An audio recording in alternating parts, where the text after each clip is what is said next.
All right, so it's been a few days. I'm sorry. There's the whole big move. Now we're in the new place and everything. I'm going to try to catch up as much as possible. I'm going to shove 4 movies into this one, just to kind of recap everything, make everything a little bit, So everything's it's going to be a lot shorter. I apologize for this, just for this one and for the next one. It's going to be a little quick, and then everything will be back to normal pace. Again, apologize. The move took the entire weekend. Then we had to wait until the internet got set up, and so I couldn't post anything or do anything. Couldn't get TV wasn't set up or anything like that, and all the movies were packed away. So everything's up and running again. So here it goes. All right. Left it with The Exorcist. Now we go into Rocky. Stars Sylvester Stallone, directed by Billy Conte.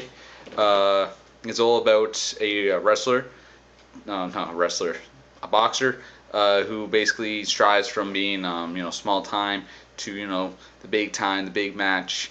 You follow on Sylvester Stallone throughout the trainings, throughout the little small matches, all the way up to the big match against Apollo at the very end. This is a great. I don't like a lot of boxing movies. I did some boxing back in high school, and so whenever I watch boxing movies, I always find that little fakeness. I really enjoyed this movie. I really saw the realism of it. The story was really good. Sylvester Stallone just kind of making it out there. Fantastic movie. I like this one more than any of the other sequels or anything like that. This one's definitely recommending to anyone who likes boxing movies. I like Stallone. Uh, IMDB gave an 8. I also gave it an 8. For sure, recommend this to anyone who likes a good, decent story. It's you follow him up through his troubles, his daily life with the boxing. So it's not completely. You're just not watching him train.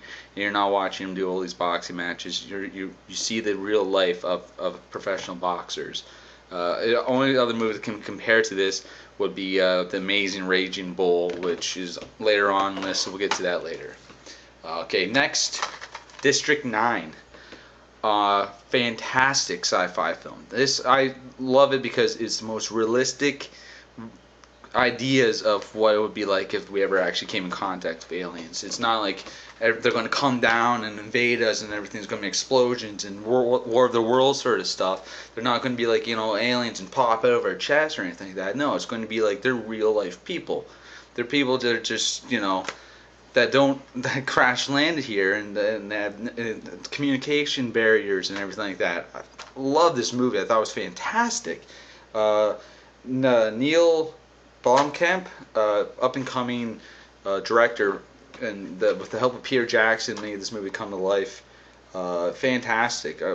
I recommend it for any sci-fi lovers. I recommend for anyone that just really wants to see a realistic take on sci-fi. The first encounters with aliens would more than likely be like this. So for sure, recommendation. IMDb gave it an 8. I gave it a 10 because this was such a relief after a lot of the crap sci-fi films that were out. And then this came along. I was like, finally, a realistic, original story for sci-fi. Thank you so much. The next one is Stalga 17. I actually, only way I could watch this one was online. It's basically about a POW camp in Germany. You're following the lives of a couple of the American soldiers and the struggles and all the burdens and the ideas of if there's a spy that's relaying the information from them to the Germans about the escape attempts and all of that and who's who and then the whole struggle. It's directed by Billy Wilder. Sorry, I lost my notes on this one. And it stars, wow, William Holden. Came out in 1953. IMDb gave it an 8. I gave it about a 7. I see again a big trend on this list of a lot of the POW about imprisonment movies, prisons, POW camps, and all that. I see that's a very big trend on this list. It was a great movie. William Holden's fantastic in it.